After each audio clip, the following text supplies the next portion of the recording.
Okay. All right. We are live and in effect. Guys, welcome back to Truth, Trust, and Trajectory with your girl, she can be.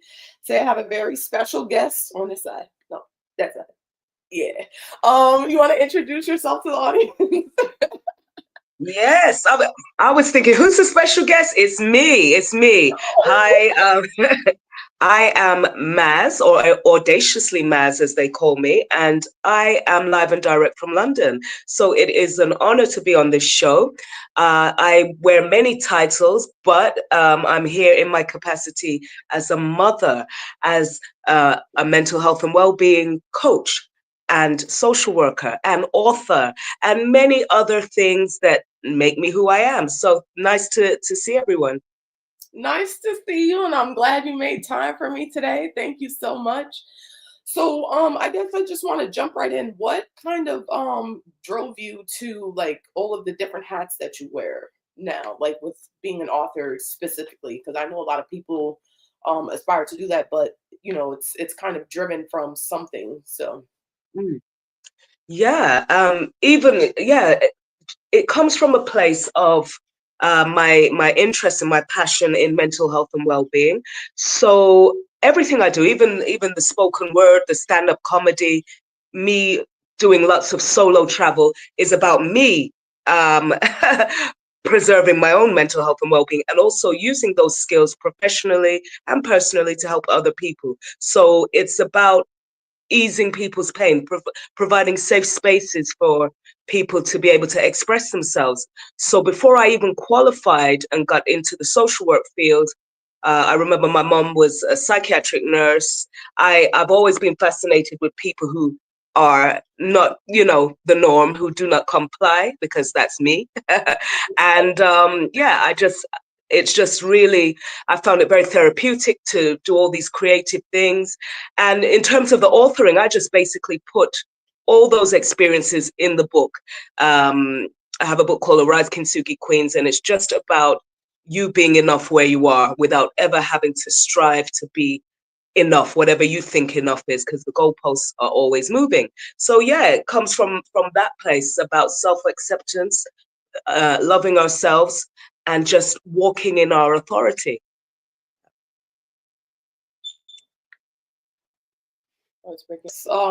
mental health.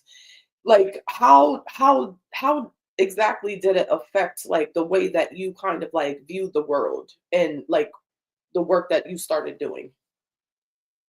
Yeah, well, I grew up in a Jamaican household. All my Jamaicans know we're traumatized naturally. No, but I think we had different values. I lived over there as a child before coming back to the UK. That informed a lot of my experiences because, for example, back home, it's probably better now, but there isn't this concept of mental health didn't really exist back in the day. I mean, they used to say, oh, that person's mad, he's crazy, and they were discriminated against. Sometimes they'd even throw stones at these people. So I always saw the injustice in that. I said, that's not right. That's not right. And we need to do something about that. Um, but yeah, before I even qualified, I have a natural ability to just relate to people in their pain, where they're at. People would tell me, even as a child, they come up to me, they tell me their whole life story. And yeah, I just decided I wanted to use that. I wanted to help people. Also, from my own personal experience, yeah, some of my caregivers, and I'm not exaggerating to say this, we have some people with narcissistic personality disorder in my family, and I was subject to that, and various other things. So when I was growing up in a Christian household, for example, and throughout my teens, even in adulthood, the church would always say, "Oh, you need to pray." They'd quote lots of scriptures without any kind of basis, and it kind of diminished my pain. And I'm like, you're not hearing me. You're not understanding. This is not something you pray away. So that, and those unhealthy kind of environments and spiritual bypassing that people do, they people cannot heal. So I thought, we need to create places for people to heal and be heard and understood. So, yeah. Right. No, I definitely. So I grew up mostly like spiritual. My mom did have like some time where we were like in the church a little bit, but like even I was younger. So it never felt right to me because I don't know, like there was something very disingenuous about it as it pertains to like what I knew or felt inside, probably didn't even know. So I completely align with that.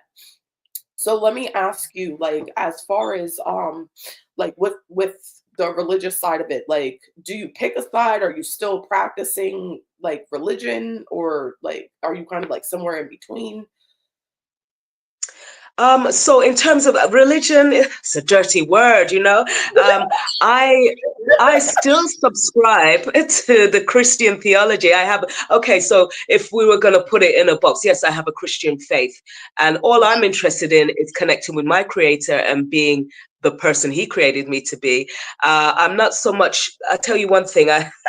So I'm not your typical one, and when I am in church spaces, I do struggle. I find it hard because I don't speak Christianese anymore.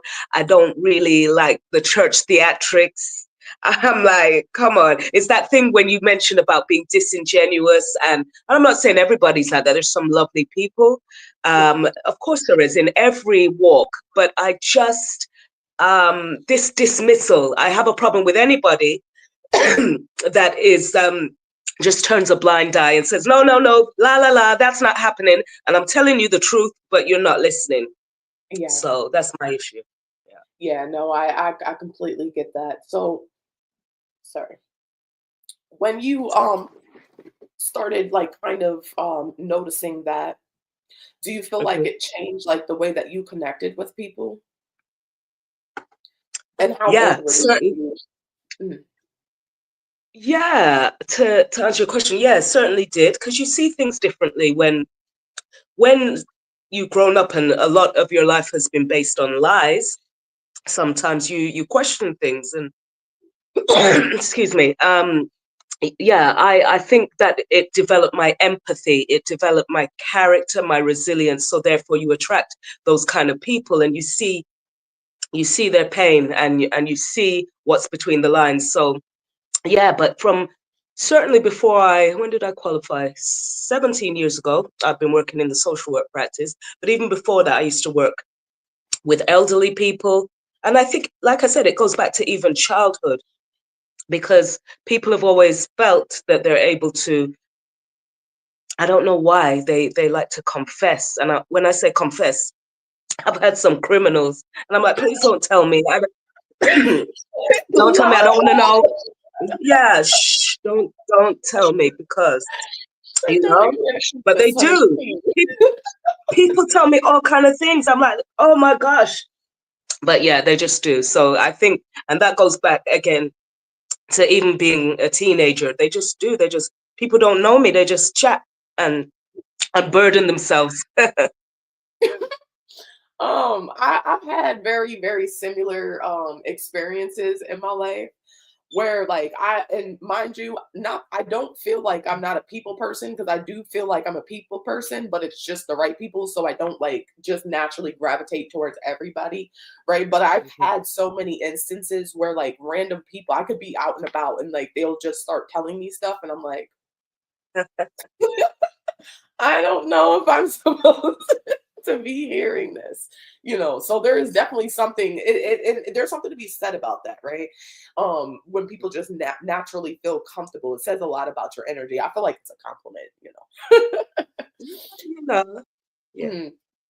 So with your social work, I'm assuming like it comes from that basis and the foundation we just talked about, right? What does that look like for Yeah. as far So just as yeah. Well, with the social work, just to clarify, so I don't take people's kids, by the way. I don't I don't deal with the kids. I work with adults who have acute mental illnesses, your psychosis, your schizophrenias, your personality disorder. I work with those ones. Those ones and it's my job mainly to facilitate discharge from from hospital, the psychiatric hospital, and that kind of thing. And again, that comes from a place because many social workers, I mean, we all get into the profession for different reasons, but for the most part, any of us that work in the helping professions, or even if you're a caregiver, if you are, you know, if you get into that line of work, or maybe you're caring for your family, that's coming from a nurturing place for the most part. And they call us, well, in social work, they say many of us are wounded soldiers. So there is things that have informed our practice. Something happened to us back in the day, and we said, that's not right. We want to make the system, we want to correct it. I mean, we fight in vain to do it, but we try. We try. Mhm. Yeah, no, for sure. When you say like the wounded hero, it reminds me of like the child. I don't know if you're into astrology or not, but it's a No, placement. It's the Chiron. It okay. has to do with childhood trauma and how like that one thing, like so let's say you didn't feel like validated or like seen or heard, then as you grow older, you start like shedding that illusion. That's what you're supposed to give back to the world. So it definitely makes a lot of sense. I see. Okay.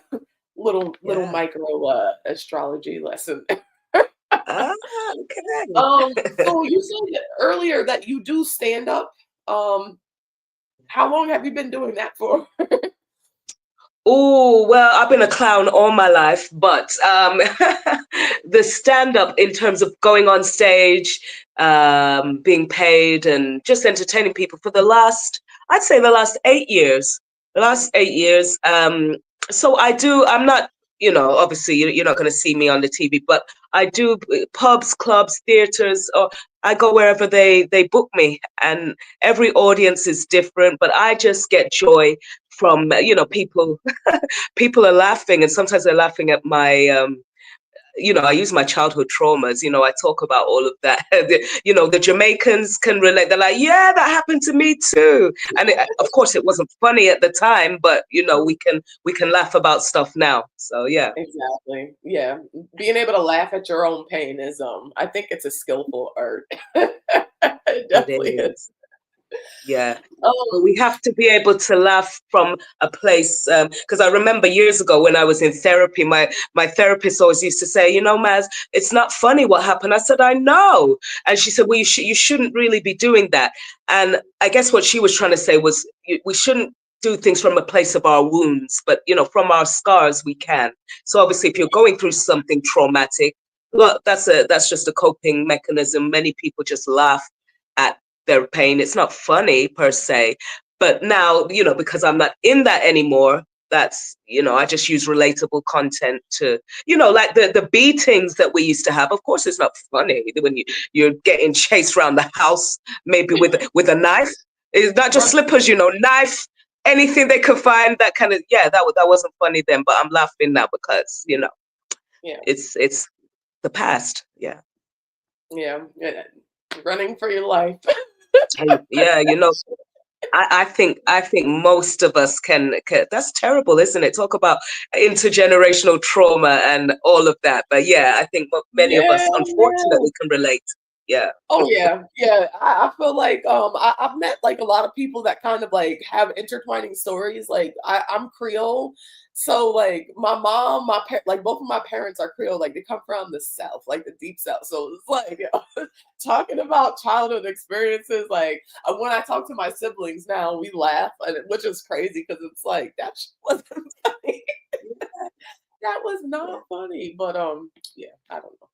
Maybe it's a Yeah. coping mechanism. Who knows? And it So is, and I think that's okay. When you're in survival mode, you do what you have to do. I used to, my grandma, she's gone now, but I used to tell her, I was like, Grandma, I said, what you used to do to us as children, do you know that, you'd be arrested right now? That's a safeguarding. That's a child protection issue. And she didn't acknowledge it. She's like, nonsense. That's nonsense. What are you talking about? I was like, you can't do that, Grandma. You can't do it. So yeah, well, it was a the different old time. days was Yeah, gone. yeah. Oh my God, yo, that is so funny. It's not, but it is, but it's not. Yeah, exactly. um, so we talked a little bit about like I don't know if it's okay to bring up, but where you're at over in that's like London, Europe, London, Yeah, London, London. London. Okay. We can Um, narrow it down, you know. Europe's a big place. London representing. Um, so over there, like with your practice in that, because I always find it interesting, like mental health, I feel like for us specifically, is it's not new, but it's very new when you start like making it a normal thing, right? The Mhm. longer time goes on, the more people are like starting to come to the realization, like, hey, this is a thing. There are certain things that need to be upkept to make sure that the mental health always remains intact, right? And I feel like, in culturally speaking, it's a little bit harder for up here in New York. Like, there are people that are just like, that's not even a thing, and then there are people that are like, rah rah, like it's super vital. Like, how do you find the conversation about mental health over there in like our community? Yeah, you know what? I'm going to make a general sweeping statement and say, especially for people from the African diaspora, it's collectively the same kind of denial.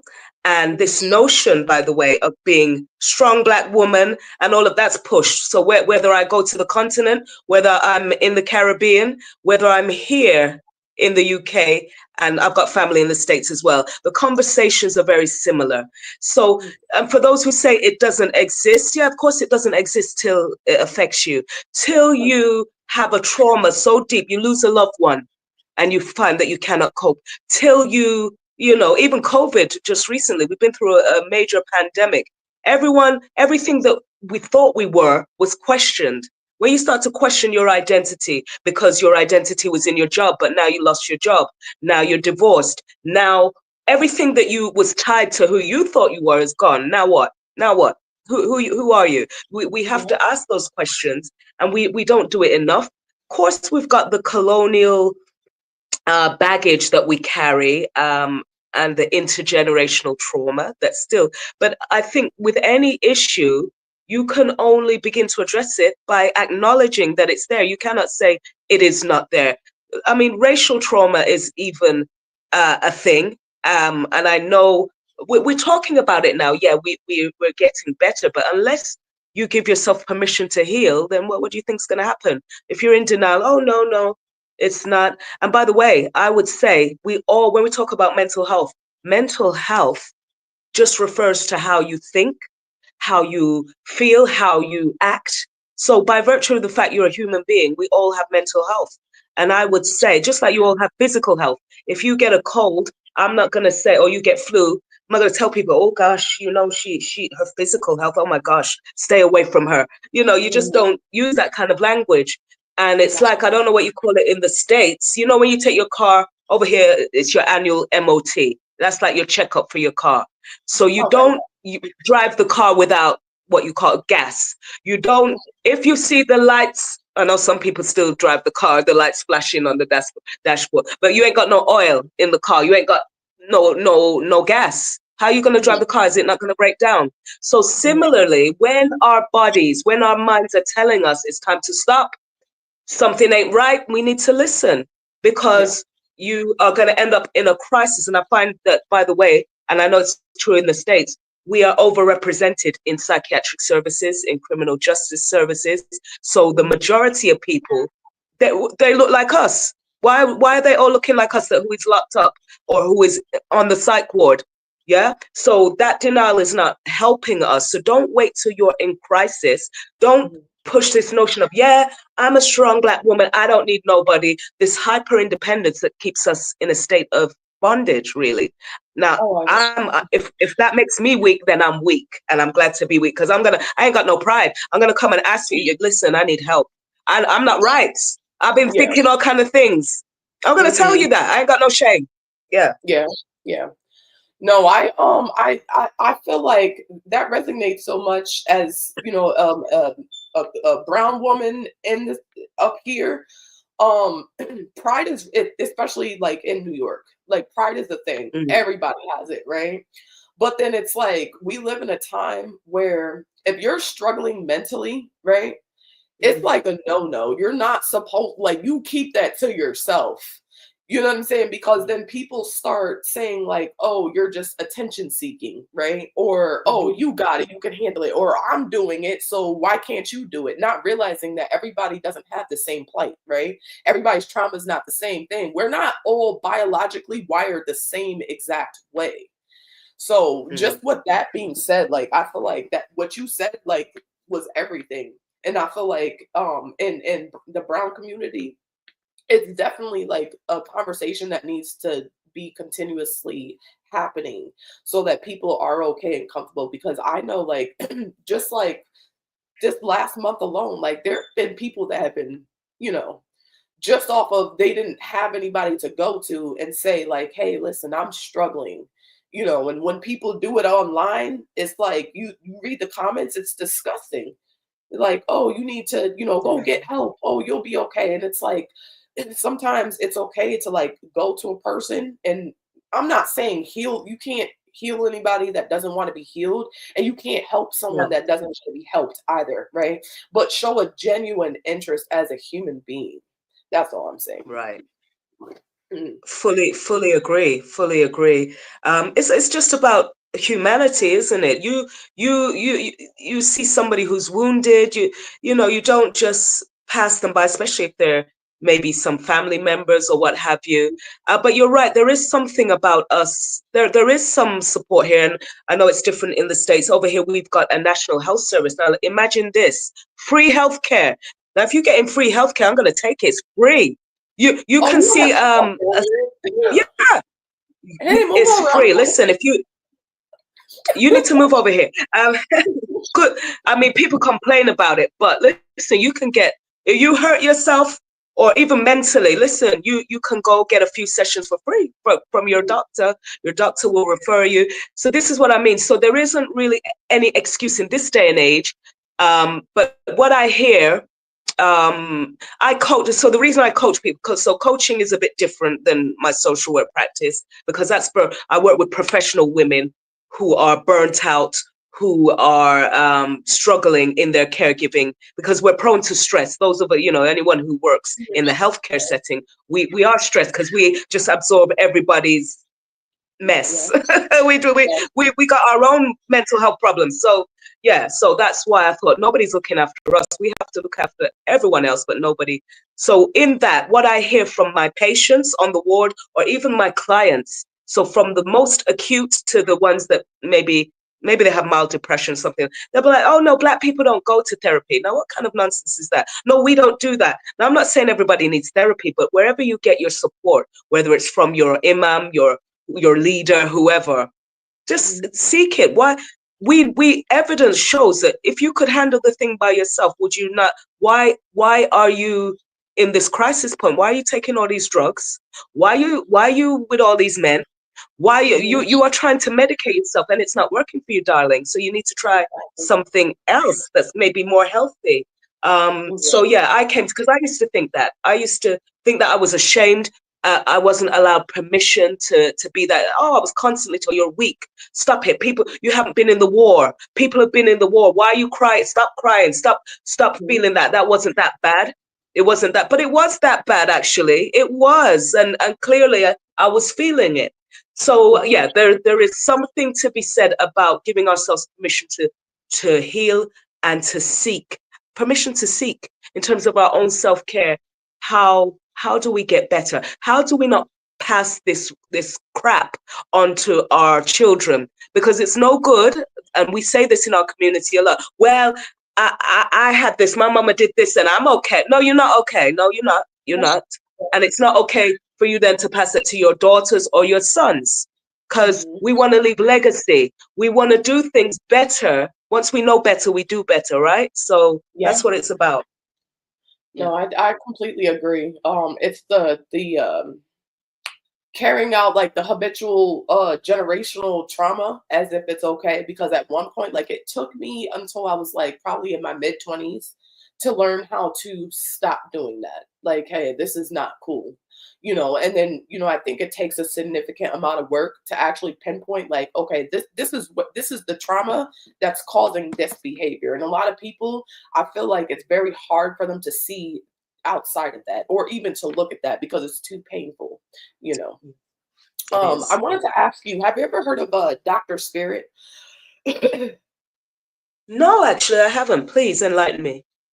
So I had been watching her a few of her interviews, and she's a therapist. I think she's like a she's in the psychiatric space.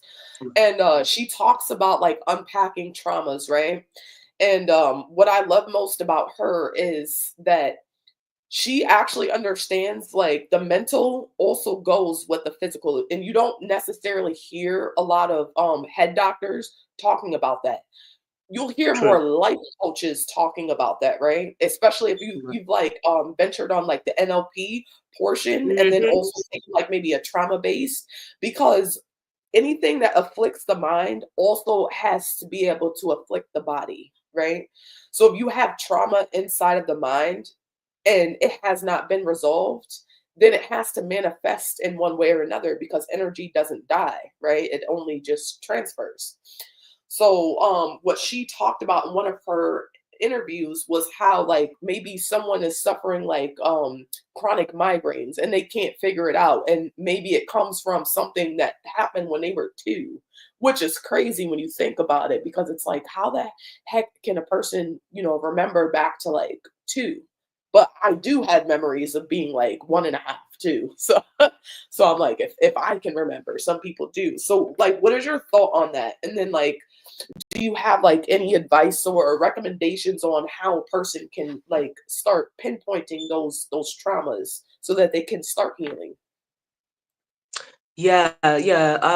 I do agree with that because, of course, we're not just physical beings. We're tripart beings. We're the mind, body, soul connection. So whenever you go to the doctor or someone to treat something, you're merely treating the symptoms. Like you said, it's a manifestation often of something else, and you have to address the root cause, and that you require a holistic approach in order to do that. So yeah, there's that book, isn't there? And that's quite useful in understanding this. I forget the authors. The body keeps the score. So yeah, you may have thought yeah, you heard of it. Yeah, it's really good. Whatever you think you've repressed or what have you, it's gonna come out. You may think, oh, I'm fine. Listen, I went to the dentist, and even up until last year, I had this, telling all my business, but this recurring. I had some issues with my skin. I had gum disease, and we couldn't figure out why. And it was the dentist actually, and I appreciate her telling me that. She's like, "Are you stressed?" And I wasn't aware that I was. Maybe I was. And she's Mm. like, "Yeah," and she gave me all these resources. But basically, even things like, yeah, like you mentioned, migraines, gum disease, certain um, skin disorder, all kinds of things can show up because of that. Yeah, what childhood things, but even more recent. I didn't know till I went to the dentist that I was grinding. Why am I grinding my teeth? So I began to research that, and that requires a lot of unpacking because there are things that exist in our subconscious. So we're only aware. It's like an iceberg. We're aware of what we see, what we do. We're just human beings walking about, but there are some things that we thought we'd forgotten about that were hidden, even in the womb. So if you can hear, if your child can hear, even in the womb, a child, for example, knows that it wasn't wanted. It knows even before it comes into the world, and it carries that. So, with that Mm. being said, that has to be addressed. Sometimes you don't know. I know before I went to therapy, I didn't know what the hell was going on. Why am I behaving like this? Why are certain things so difficult for me that other people find easy? Why Mm. even my trauma responses, the over explaining, the constant need for validation, what's going on? It's not normal. It's like, why am I not normal? So anyway, but I realize it's quite common. So I'm not suggesting again that everybody go to therapy or hire a coach like me, although you would benefit. But I would just say, we all have blind spots. We don't know. So therefore, if we are spiritual beings, if we are as well as physical, yeah, treat the symptoms, but find out, so it's all that. You might say mindfulness, others might say pray about it. Mhm. There are so many things that you can do, but you have to be aware. The first comes the desire to be curious enough to think what's going on here. And the problem Mhm. is that many people, because we're so busy, they it's not that they don't care, but they're just like, and then they wait for the crisis. You understand? They know Yeah. that something's not quite right, but they're functioning. Just like you can be a functioning alcoholic for many years until you take the car and get the car into a wreck, and then you have to then address the problem because you've been Oh getting yeah. away with it for years. You Oh yeah. understand? So Yeah. yeah. Yeah.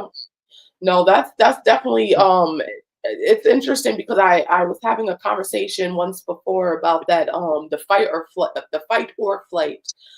that a lot of people live in and they Mm. don't even realize that they're in fight or flight, right? So they've never been afforded the opportunity to take, just to step back and like assess everything because they're constantly on go. And I existed like that for like a very long, probably like for like most of my life. So I'm Yeah, like, I hear oh you. shoot. So with your coaching, like are there any tools that you're able to like offer people in order to like maybe even carve out some time to be able to like start asking those questions, and what kind of questions should they be asking themselves? Yeah, I mean, there are certain people that I don't coach. So essentially, I'm a mental well-being coach, and I typical people come to me with typical things around, sometimes around career. Performance management. They have imposter syndrome. They have some kind of blockage that is stopping them from getting to their goals. So I would say that not everybody, because coaching is very future focused. Some of us, you need to address, you need to go back, and I don't go back so much. So you might need a psychotherapist, you might need someone, because that thing from your childhood is what the thing is that's stopping Exactly. you. So definitely, and in those cases, I'm like, no, I'm not the one for you to see, because this is deep adverse childhood trauma that we're dealing with, and it's clearly creating a barrier. Mm, But with people who do, lots of us have it, and we're still able to progress. In terms of the tools, again, it's most of my sessions. People sometimes only have six to eight sessions with me. And do you know, most of it, because I'm not saying they're in denial, they're just not aware. So it can take even 4 or 5 sessions before they start to think, oh, before they even are aware. mm, So someone, for example, you might think the issue is my man left me. The man, I keep attracting all these abusive men, and I don't know, because I'm just the sweetest person. I don't know why. So you come to me with that issue, but that's not really the issue, is it? What's going on? These abusive men, you just might be an empath, and these narcissistic men keep coming to you because they're feeding off you, or it just might be because you were taught to people please all your life, and that's how you've been conditioned, and you won't give yourself permission to set boundaries and all of those things. So that is what the sessions look like. It's unique to the individual. So the tools and the techniques are yeah, it's on an individual basis. If the woman is a woman of faith, then I handle that differently, because they are guided by a different code of ethics and mhm, religious beliefs. So we use those. But generally, for anybody, I always come back to this: acknowledge before you can accept. Then we're going mm, to develop a emotional well-being strategy. So mm, we're going to learn how to regulate our emotions. We're going to learn, the ABCs, using various psychological techniques, and what have you. So yeah, that's what it looks like. But it's even in talking, because remember, in coaching, the coaching that I do, you are it's not me, the expert. You know yourself. You yeah. just haven't had time to even you've been on autopilot most of your life. You're just you're looking after the kids, you're doing this, you're doing that. you, in the process of talking and me asking you the questions, you're going to come up with your own answers. You're going to be like, oh, yes, never thought of it that way. Oh, yes, that's what I need to do. I'm not going to tell you, because you see, if I begin to tell you, well, girl, you need to do this, leave him, do that, and then, you know, that doesn't work out for you, you're going to blame me. So no, no. And it might not be right for you. What's right Mhm, for this one, you know? So it's that. It's mhm. just I guide you, and I wish I would have had it. And that's why I love coaching, because when I was, even some of the therapy that I've had and the advice, I've been like, nah, that's not the one. And some of them, Right, you're not paying them yours. $100 an hour, and some of them would sit there like this, for an hour. They'd be like, scribble in their book. And I'm like, are you going to speak, or what's going on here? Like, I want my money back. What are you doing? you know. So yeah. Oh my God. That definitely makes a lot of sense when you talk about like giving the thought process of giving someone the answer, right? And that's one of the things I was actually talking to my best friend about that the other day. I said, you can give someone a piece of advice, right? But until it comes from them, Hmm. they might not be receptive to it because a person only the idea literally has to come from their own like it has to come from themselves, even if it's just something that they heard before and then they come to a realization like, hey, this is it. So again, like you said, like it's people have to be able to see in order to redress or resolve whatever the issue is. Yeah, But so true. And it's also, sorry to just add, yeah, it's about where you are. Are you in a position to receive? Because I could tell you something now, and it might not make sense for another couple of years. yeah, So it's disempowering for me to, it's almost like it's a bit controlling sometimes. I'm telling you, you do X, Y, and Z. Some people need that. That's why we have mentors. That's why we have, people to guide us through the process. And there's nothing, those people have their place. But if yeah. you want to come from a place of healing, you want to figure some stuff out and be empowered to make your own decisions, because all your life people have been telling you what to do, and it hasn't really worked out for you, then yeah, get you a coach. Get you a coach to figure this out and Exactly. and live the authentic life you want. Yeah. All the way. So the last thing I wanted to ask you, as far as what you just said, was you had mentioned imposter syndrome, and I feel like that comes up a lot, like especially now. So can you just explain what imposter syndrome is? Like, what does that look like? Yeah, well, I mean, it looks different, and it's more. I would say it's more than self-doubt, because I remember I do sessions, I do workshops on this, and this older lady said, I don't worry about that. That's something for the young people. I never had that problem. I'm thinking, ma'am, you're just arrogant and you don't know it, so it's not for you. But anyway, it tends to, when we say imposter syndrome, a term that came out of the 70s, when that affects mainly certainly 70% of women, Mm, um, is about that crippling fear, because it comes from a place of fear, that you feel that you're not just good enough, but even though you may be a high achiever, you may already be doing things that people only dream of doing, but you, in the back of your mind, feel like, oh my gosh, I'm a fraud. Someone's going to mm, find out, even though you might have 10 degrees, you might have the house, the car, the husband, everything going well, but yet you feel, oh my gosh, I don't deserve it. People are going to find out and they're going to take it away from me. And then that mm, stops you from, for example, achieving your goals. So you might not go for the promotion. You might not mm, take certain opportunities because you feel that you are an imposter when actually you're not. So we see people like even Serena Williams, even Michelle Obama, Oprah Winfrey, and you would think, why do these women experience that? They're so successful. But if and it tends to be high achieving women that have it, mm, it's just the pressure, isn't it, of being in that spotlight of everybody, even Maya Angelou, being there. And although you get lots of admiration, it's feeling like, but what if? I call them the gremlins. Do you have them? I have them. Anyway, these gremlins are like, whenever you try and do something, for example, I do a lot of public speaking. When I'm on the stage sometime, the voice, it can be really now don't worry, it's not psychosis, but the voices can be really loud. They're like, who do you think you are? They're not listening to you. Look at you, you fat, you look fat today. They look at you, you're not, you no, you can't go out on the stage like that. They're not listening to you. Nobody cares about you.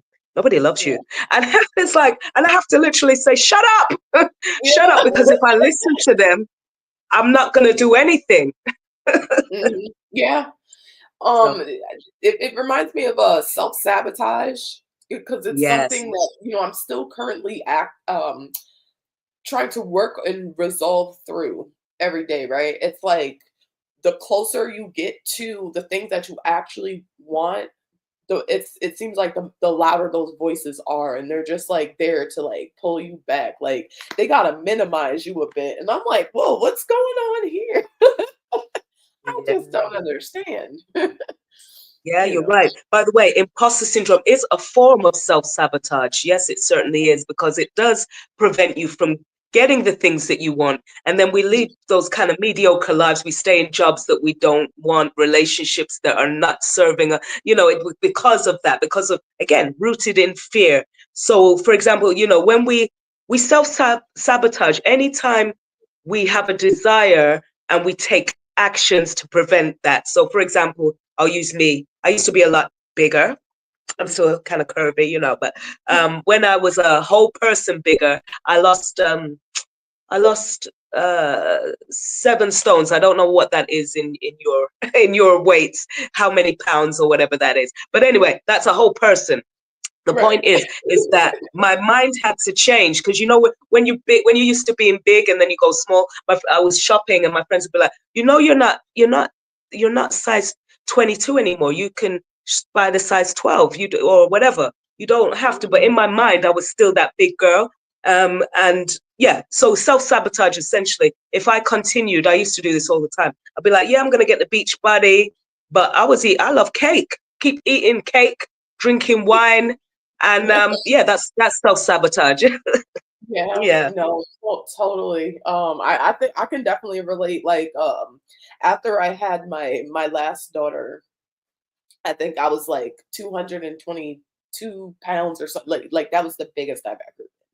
And then like it seems like it just went away. Like during my separation, like I was huge, and then after I found out that me and my husband were gonna get separated, like within a week, like the weight just started dropping. But I couldn't like understand. I'm like, people are telling me I'm small, but I still feel fat and I'm ugly. Hmm.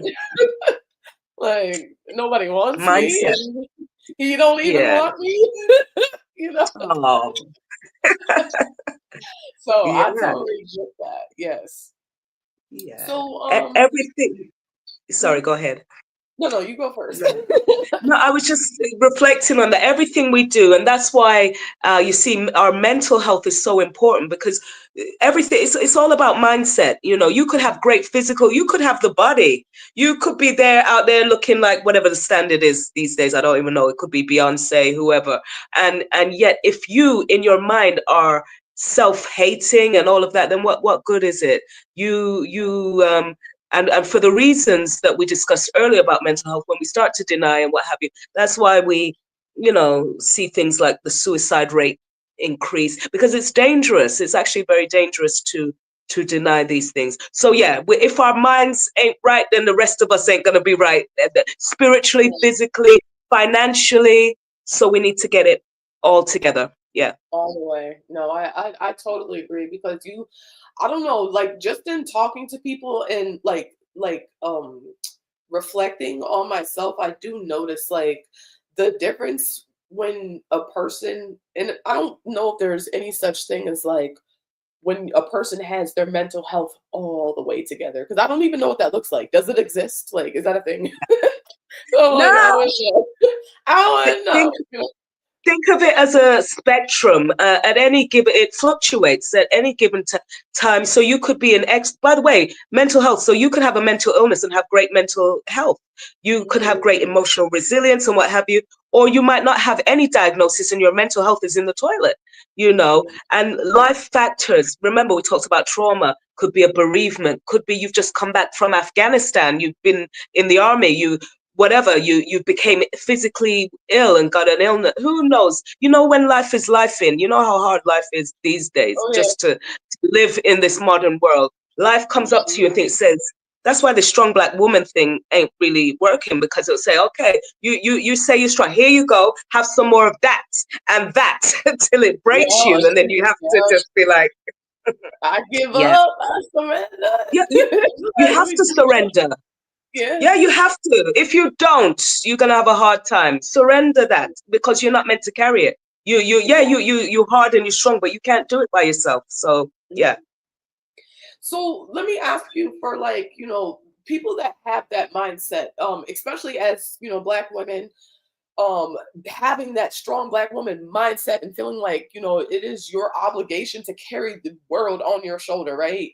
And maybe Mhm. out of if a person doesn't have like the proper resources or they don't have like a support system, like what suggestions would you offer to them, like in order to how would they start asking for help? Or like are there certain channels you would suggest that they exercise? Yeah, of course, come and talk to me. I'm here.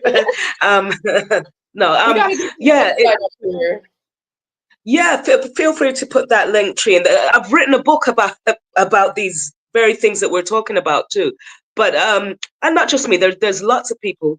Because finding a coach, a therapist, any professional person, it's like dating. Because even though the person may have the credentials, you might not like their personality. They might not click with you. You're just like, I know that's been the case for me. A few people, I'm like, yeah, lovely, but nah, you're dry. You're dry, and I don't like your face. She said it's Um, not. yeah, but this is it. But you mentioned about for people, because I was that person that didn't have the networks. Even though I was in the church, I had friends, but they didn't quite understand. I just want to mention this notion of toxic positivity.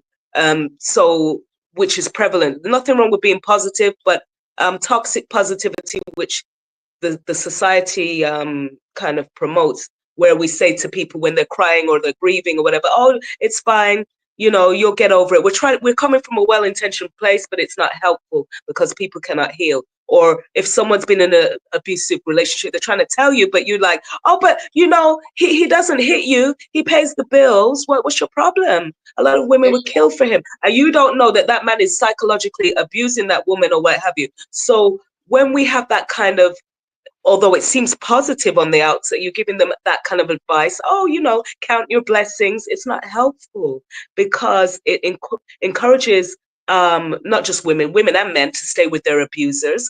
It ensures that they don't get the healing. So it's not, thank you, I see that. It's not helpful. If you don't have support networks like I didn't, that desire has to really, many of us don't change until the pain becomes so uncomfortable that we have to scream out for help. We try and keep it, but eventually you're going to have to do that.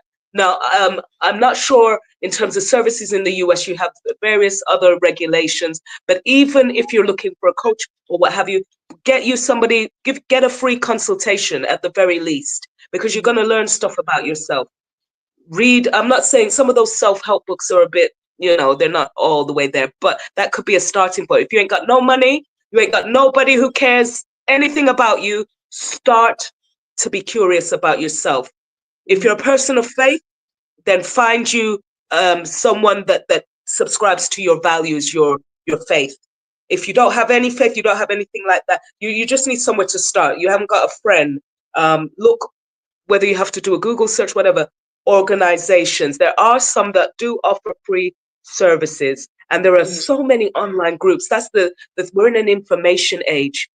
There's so much. I'm sure even if you went on meetup.com, you went on, these are obviously, this is not professional services, but if you're looking for nurturing spaces to heal, where you can maybe just vent, bunch of women in a support group online, you can do that. You can find them. So please look. I think the problem is, that people they don't know what's out there, but they don't start the process to even research.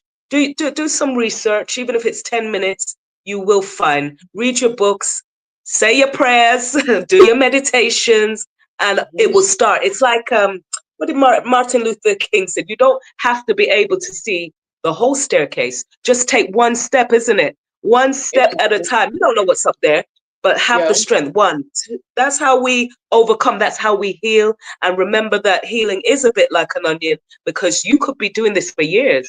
It could take a Mhm. lifetime. And Mhm. like an onion, you pull back, you think, oh yeah, I'm over that. And then you get triggered, something happened, and then it's 5 steps back.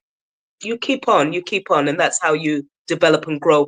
And to answer your question before, yeah, we never have it all together in terms of our mental health is never going to be 100%, just like our physical health is. You could be in optimal health, but maybe as you age, things start to go off, aches and pains, all kind of Mhm. things. Spiritually too, there'll be times where you feel a bit off, your energy is low, or as you would say, low vibrational energy, all kind of things affect that knock us off our balance. Mhm. So we are never 100% all the time, or it can't be sustained. That's why you constantly need to be working towards that, and renewing yourself, basically. Exactly. And I think as a rusher, because I'm like a self-diagnosed rusher, like I need results immediately, but I've learned that, to slow things down because it's Mhm. a marathon. It's not a sprint. And I That think for part. me, like that's always been a very difficult thing. So, for a person that probably has been dealing with maybe imposter syndrome for their entire life, and it's maybe based on like traumas that they're not even willing to take a look at, or maybe they might be slightly aware of what these traumas are. I think once you know that, hey, I can start healing, like people might want to hurry up and be like, where's the finish line? But I don't think there's any finish line when it comes to healing. It's just, Yeah. your pace. You're right. It's an ongoing process, and just think of it like a meal. You just had Christmas and everything, or for those of you who celebrate. But whenever you have a meal, if you went to a restaurant, for example, you don't want them to put the thing in the microwave. Imagine you want that good food. You Yeah, from the south, so you want the good food. You want the food seasoned and you with got cooked me with right. love, and it Yeah. might take a few hours. You don't want the microwave food. Even when you put Yeah. a burger or fries in a microwave, it don't taste good the second time round, does it? So sometimes you Mm-mm. have to wait. Yeah. If you want the quick results that perhaps won't sustain you, you feel good for a moment. The quick results, by the way, are what people do in terms of self-medicating, that unhealthy coping mechanism. It's the gambling, it's the shopping, it's the working excessively, it's the plenty of sex, which, yeah, feels great Mhm. in the moment, but then what are you going to do when you're alone in bed crying in your pillow, and you put on all this weight and you feel like crap? But then what? So Yeah. yeah. It's taking steps and strides to, not self-sabotage. And one thing that I've learned is patience is definitely key when it comes to healing, right? Because we've already talked about like how it starts in the mind and then, it can manifest into the body, right? And Hmm. eventually our body will tell us like, hey, something ain't right, up, up top. And usually that's where it comes from. But as far as patience is concerned and just being patient, like I've learned to be more patient with myself, because there was a time where I'd be like, okay, I went from not realizing that there was a problem to then realizing that there was a problem, and then now I'm asking questions about the problem, like why do I keep doing the same thing over and over again, right? And some things I've gotten an answer so I can, course correct. But then there are other things where I'm just like, damn, like I'm beating my head up against the wall. Like I don't really know like where this is coming from. How do I course correct what I don't know? Right. And I think patience is a big thing because sometimes like it take depending on how deeply buried something is, it can, like you said, it can take a whole lifetime to, to work on that because how can you fight what you can't see, you know? Right, that part. Yeah, yeah. Sorry, I'm aware it's getting it's getting dark now. I should switch on the light. Can you still see me? I can still see um, you. I want to wrap this up for you though, Yeah, because I forgot our time difference is like, I'm like, I know. it was like, It's it's yes, it's 11 getting dark over here. So in closing, is there anything that you want to leave the audience with? And then where else can they find you? I know we have your link down below. But I wanted you to say it. Yeah, no problem. Thank you so much for having me. I would just the key thing I want to say is please, whatever you're going through, do not suffer in silence because it doesn't go away like a beach ball. Whatever your trauma, your hardship, your struggle is, it will pop back up. You try and push it, on the beach, you try and push the inflatable ball under the sea, it pops up. That's what happens with our struggles and traumas. So address them, please. You can connect with me. I am on LinkedIn as Maz Alexander, or my Instagram. All the links, by the way, are under that link tree that you see there. But Maz Transformational Coaching on Instagram, and have a look at some of my content. Ask any questions. Feel free. And as I say, I have the book Arise Kintsugi Queens, which is on Amazon. But yeah, the final thing I would say is just, yeah, in terms of you being curious enough to ask those questions, that's these are the stages of your healing. If you're not asking any questions, and there ain't nothing wrong, is it? You'd be like, well, not many people ask themselves the question, why is this keep happening to me? And I want you to all ask yourselves, your audience, what would life really look like for you if you mattered, if you believed in your own mind that you mattered?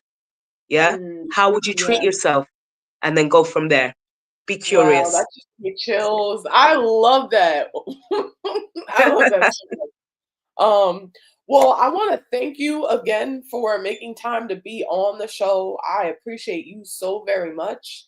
To my audience, please make sure you guys drop a comment in the description. Tell me what your key takeaway was from this. What are some tools that you're currently implementing for your healing process and to maintain your mental health? As always, make sure you guys subscribe and make sure to check the description box for the link and also more ways to get in contact with Maz. Till next time, okay, bye.